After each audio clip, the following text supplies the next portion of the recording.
Buenos días, hoy es miércoles 3 de julio del año 2024. Transmitimos desde Cuenca, Patrimonio Cultural de la Humanidad.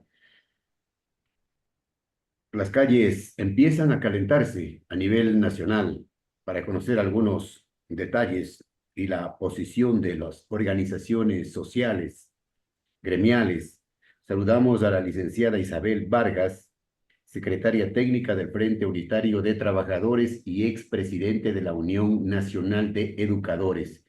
Doña Isabel, buenos días. Gracias por aceptar la invitación en contra del incremento del precio de las gasolinas Eco y Extra. Empezaron ya las movilizaciones a nivel nacional. Buenos días. Muy buenos días a usted, Jaime, y a todas las personas que nos escuchan desde el Frente Unitario de Trabajadores, desde el Frente Popular, desde diversas organizaciones sociales. Hemos manifestado que estas medidas son inflacionarias y que afectan principalmente al bolsillo de los sectores populares. Sube la gasolina y sube Todo. todo. Entonces, todo, sube todo. Es falso que dicen que ahora les han dado un subsidio a los taxistas, pero si vemos, por ejemplo, en el caso de las camionetas, son 800.000 que existe a nivel nacional, de las cuales apenas 19.000 son camionetas de alquiler. Pero muchas personas, muchas empresas tienen sus propios vehículos para transportar la mercadería, es decir, la cadena de producción, la cadena de comercialización, no solamente de los productos, sino también de servicios, se ven afectados. Tenemos, por ejemplo, los recorridos de los buses de los estudiantes, tenemos camionetas, camiones que son de propiedad de los pequeños y medianos empresarios y productores. Entonces, esa es la realidad que estamos viviendo, por eso es que hemos anunciado, hemos venido ya con una serie de acciones, actividades en el caso educativo, la comunidad educativa junto a la UNE, a la FESI, a la PEGO, a Padres de Familia, caminamos desde Santo Domingo hacia la capital para exigir se declare la educación en emergencia. Ha habido plantones por parte de enfermos de diálisis, por parte de personal de la salud. El Frente Popular anunció una movilización y esta se suma a una serie de movilizaciones que irán creciendo conforme el presidente también siga con su tosudez, siga con su prepotencia, su autoritarismo y de oídos sordos, porque hemos presentado propuestas desde el PUT y lo hemos hecho al inicio del mandato del Ejecutivo Y y no ha las habido, propuestas no han sido, doña Isabel, las no han propuestas sido tomadas en no han sido escuchadas, no han tenido eco. No, no han tenido eco, lamentablemente, y el pedido de diálogo tampoco. Entonces, frente a eso, frente a esa imposición, frente a esa prepotencia, el pueblo hace uso de su derecho a la resistencia y toca salir a las plazas y a las calles este 4 de julio, que está finalmente determinado por las organizaciones que se lo va a hacer en las distintas provincias del Es país. una movilización nacional con horarios. Así es, hay diferentes horarios de las 24 provincias. En el caso de la capital, lo vamos a hacer a las 16 horas en la caja del IES. En diferentes provincias también se lo hará. Bueno, pero no todos están unidos en esta movilización nacional. Por ejemplo, la CONAIE ha manifestado que no participará. Bueno, ellos tendrán sus razones. Cada organización es autónoma. Nosotros no podemos ponerles, pues imponer una acción que el pueblo está pidiendo, que el pueblo se está levantando. Con nosotros están movimientos indígenas, eh, y entonces aquí no es un problema de que si tal organización quiere o no quiere.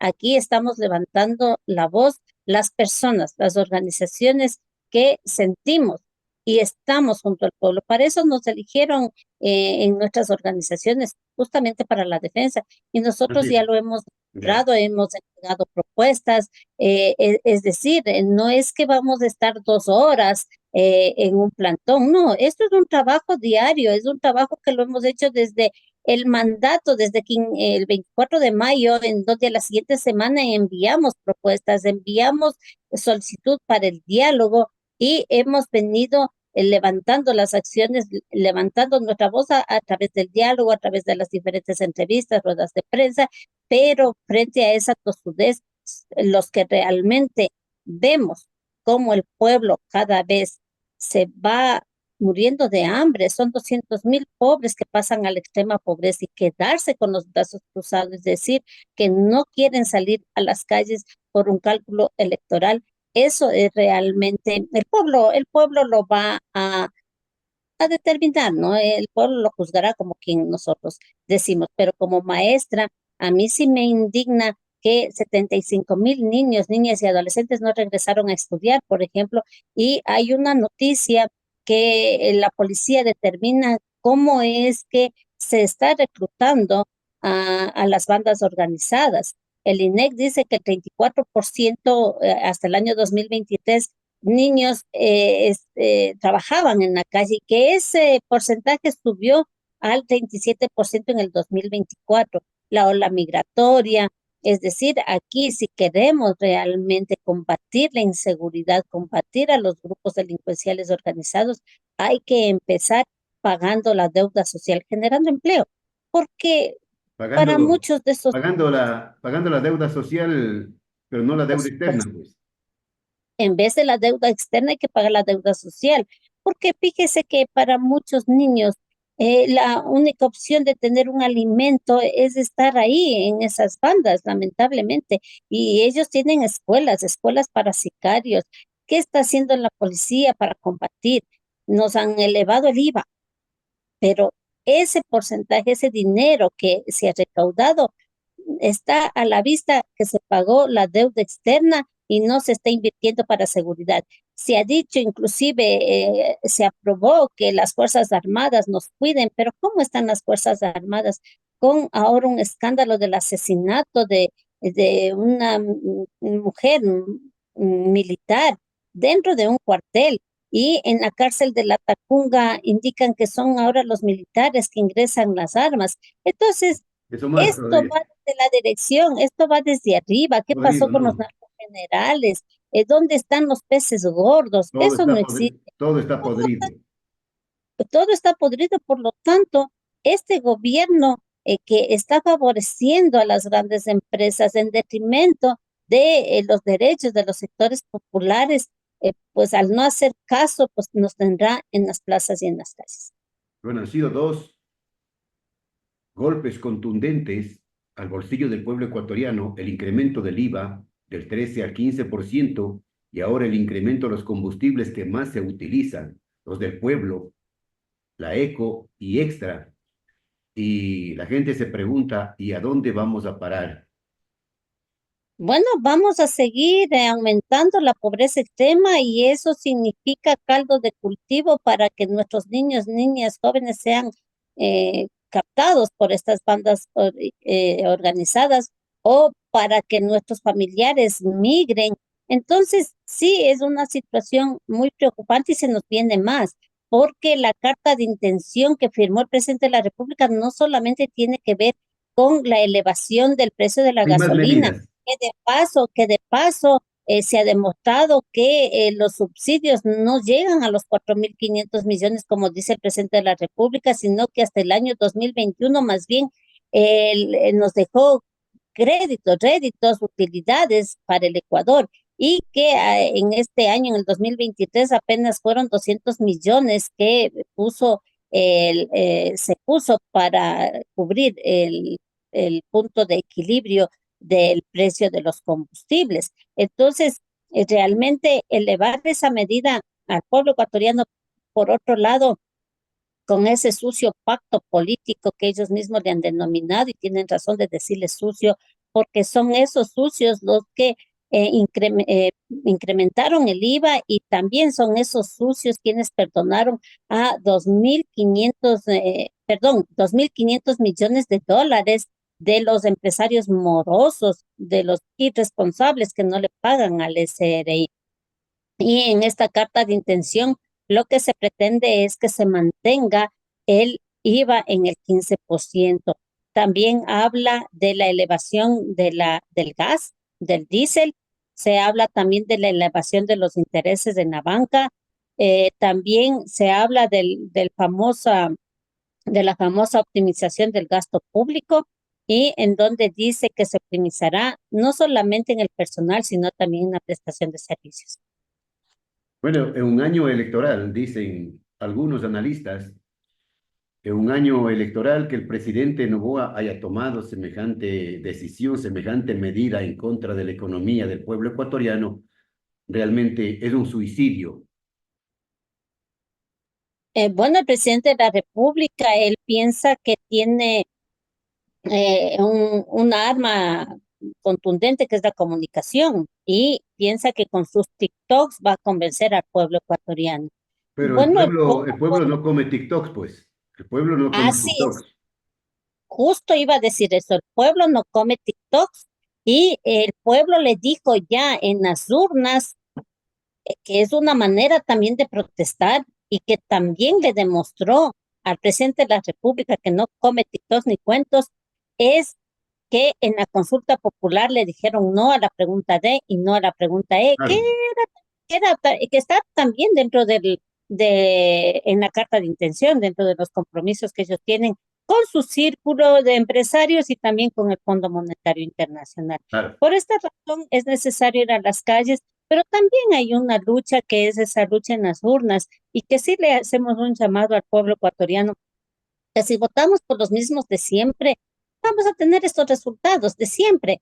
Era una cara nueva, le quisieron aparecer que es un joven, pero es un joven que lleva las viejas políticas, un joven que le ha mentido al país, que en campaña le dijo que no iba a subir los combustibles y que a la primera de bastos eleva. Entonces, es un gobierno mentiroso, es un gobierno que responde a las viejas políticas y de joven, pues ya no le queda mucho. Es un joven criado por la familia Kennedy en Norteamérica. Es un niño de papá, como dicen, ¿no? Ujú. Entonces, eso es lo que el pueblo votó y eso es lo que tenemos y lo hemos advertido, que él va a responder a las grandes empresas y ahí está. La consulta popular llevaba a beneficiar a grandes empresas y que fueron demostradas cómo ellos operan a través de acciones con nombres que no le relacionan a la familia, pero que a la final tienen sus acciones y que aquí hay un conflicto de intereses. En Olón, si la gente no se hubiera organizado, ahí ingresaba la inmobiliaria de la esposa del presidente, una inmobiliaria que le debe al SRI y que la familia Novis también, ¿no? Perdón, la empresa de la familia Novoa también le debe más de 89 millones de dólares al SRI. Entonces, y ahora los escándalos de los contratos, donde quiere beneficiar a sus empresas. Entonces, aquí hay un conflicto de intereses. Votar por esa persona que se reelija a esa misma persona, realmente el pueblo debemos de tener conciencia y analizar si votamos por los mismos de siempre o votamos por gentes, por líderes, lideresas que tienen propuestas y que una de esas es justamente pagar esa deuda social. Bueno, las movilizaciones o la movilización nacional el día de mañana, ¿será una movilización por un solo día o qué es lo que va a pasar más adelante? Bueno, las organizaciones sociales que nos hemos unificado, que hemos venido conversando, nos hemos declarado en asambleas y movilizaciones permanentes, porque como dije hace rato, esto no termina aquí. La elevación de la gasolina no empezó el 28 de junio, empezó, pero estas van a ir subiendo progresivamente. Luego el 12 de julio va a haber otra alza, a inicios de agosto, a mediados de agosto, septiembre y así sucesivamente y luego vendrá el gas y ya lo está anunciando, ya dice que los precios del gas ya lo está diciendo, ya está advirtiendo el presidente de la República. Entonces, aquí realmente es algo de replay en donde no hay plata y les perdonan a los grandes evasores, a los grandes tramposos morosos del SRI. Fíjese que como deuda, el SRI tiene que recaudar más de 4.000 millones de dólares. ¿Por qué no lo hace? ¿Por qué no manda inspecciones a esas empresas para que paguen? Cuando uno debe el teléfono, se ha olvidado de pagar una cuota, le hacen una coactiva y le mandan a la central de riesgo. Pero ¿qué pasa con estos empresarios que se burlan de las autoridades, de las normativas, porque están entre ellos, ¿no?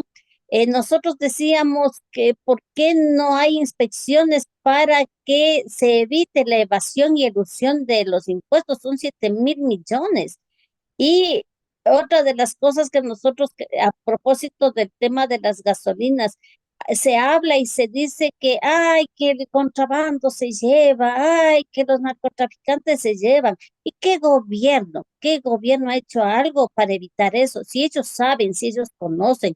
Ya dijo un ministro de Energía que hay 32 puntos que ellos conocen en donde existe el contrabando, el robo inclusive de los combustibles. ¿Por qué no han hecho algo para evitar? Entonces aquí hay complicidad del gobierno y es un eslogan para decirle a la gente, para que la gente acepte estas medidas inflacionarias. Pero bueno, pues es nuestro deber, es nuestra obligación difundir que esto es mentira, que el Sí, contrabando sí. no es el que produce, o bueno, más bien dicho, este contrabando debe de ser combatido si es que las autoridades lo conocen. Caso son cómplices.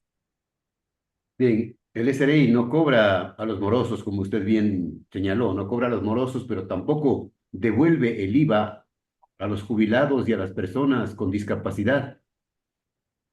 Es que ese es el asunto, que aquí están favoreciendo a las grandes empresas. Los jubilados somos gente del pueblo, tercera edad del pueblo. Y entonces, ¿qué es lo que está pasando con este gobierno? Por eso digo que el tema no es solamente la elevación de la gasolina, aquí se pretende desconocer las deudas del IES y a los jubilados también se pretende desconocer los décimos que reciben 2 veces al año, el 13º y el 14º. Es decir, quieren llevarse el país en Un peso. peso, Y eso un peso. depende de nosotros. Si nosotros nos unificamos, si nosotros nos fortalecemos, no habrá poder humano para que nuestros derechos sigan siendo pisoteados. Solamente la organización, la unidad y lucha va a exigir y va a permitir que se respete al soberano, al pueblo. Para concluir, doña Isabel, aquí en Cuenca hay un escándalo, escándalo con mayúsculas. ¿Cómo es posible que una dirigente del hospital del IES en Cuenca, poderosa, haya logrado ubicar a sus familiares en diferentes cargos claves?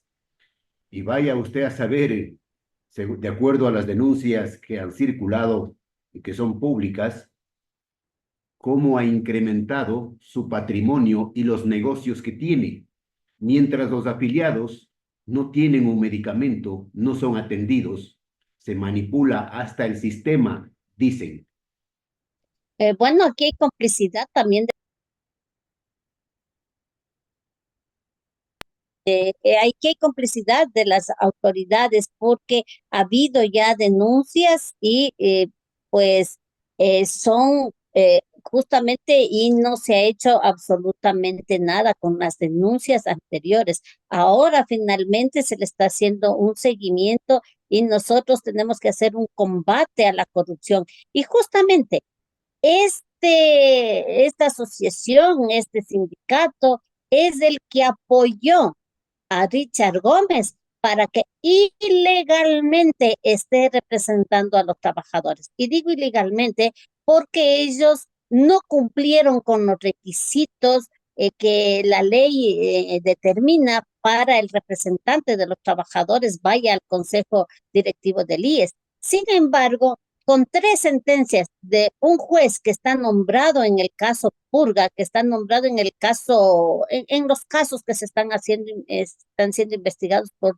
la fiscalía, un juez que está nombrado ahí les dio el aval para que la Superintendencia de Bancos y el IES le posesionen como el representante de los trabajadores. Entonces, ¿de dónde sacaron? Porque el juez no va a ser gratis esto, ¿no es cierto? Entonces, sí, es parte de ese grupo que han usurpado y que nosotros exigimos a la Fiscalía se investigue las acciones de este supuesto representante de los trabajadores en el IES que contubernio con esta señora y con este sindicato, bueno, con los dirigentes de Han este hecho sindicato, maravillas, han hecho han hecho maravillas, maravillas. ahí, y si ahí han hecho esas maravillas, imagínense desde la representación de los trabajadores. Por eso sí hacemos un llamado a la fiscalía que se investigue, pero que no quede en investigación, sino que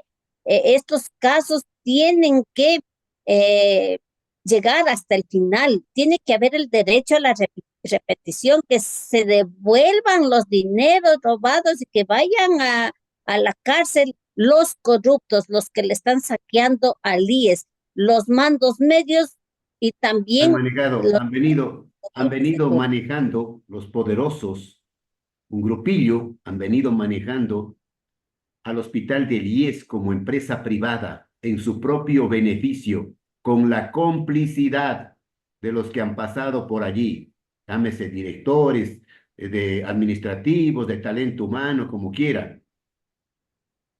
Usted mismo lo ha dicho, grupillos, son pillos que nos están robando, se están saqueando y hay casos, vemos del caso Salcedo, por ejemplo, cómo se enriquecieron a costa de la necesidad en la pandemia, a costa de la angustia de las personas que buscábamos medicamento para curarnos, ¿no? Para detener el COVID y cómo es que ahora también en esos casos que están investigados, cómo actúan estos grupillos, como usted bien los ha denominado.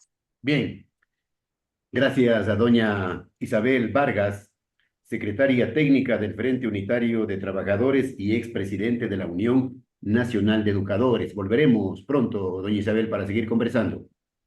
Por supuesto que sí, y al pueblo ecuatoriano salgamos a las calles. Solamente con esa unidad, con esa organización tendremos la fuerza para exigir a cualquier gobierno de turno que nuestros derechos tienen que ser respetados. Y en este caso, decirle al niño de papá, al hijito de papá, que esta no es su hacienda, que este es el pueblo, el Ecuador, y que el pueblo defiende a su país. Muchísimas gracias. Bien, que tenga un buen día.